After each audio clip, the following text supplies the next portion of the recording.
अज अस बड़ी जल्दी किसी की भी परखने लगी पौने ते और अपनी सोच के मुताबिक ओदे उपर सही गलत होने का दोष लाई दिन्ने और फिर खुद गे उसी कसूरवार ठहराई दिन्ने ते ओदा न्याय करने वाले बनी जन्ने।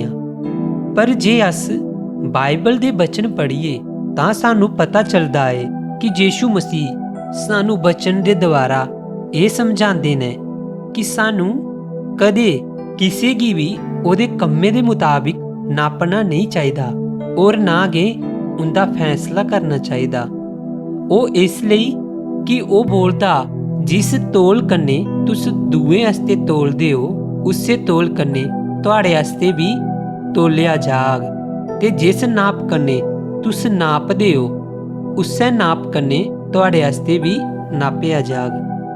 पर परमेश्वर ये आखदा है कि सानू कदे भी किसी भी उपर दोष नहीं लाना चाहिदा, क्योंकि दोष लाना ते तोलना और नापना ये सब काम उस परमेश्वर दे हैं। इसलिए सानू कदे भी किसी उपर भी दोष नहीं लाना चाहिदा।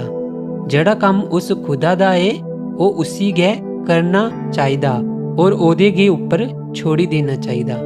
इसलिए सारे इस कोला ये सीखना चाहिदा दुए की छोड़िए अपने उपर ध्यान करचे और ये दिखचे कि साढ़े अंदर के कमियां ने और के खूबियां ने और सानू खुदा आगे दुआ करिए वो कमियां निकालनी देनी चाहिदियां और सिर्फ परमेश्वर दे कन्ने जुड़ने आलियां गै खूबियां ते गुण साढ़े च रौह्ने चाहिदे।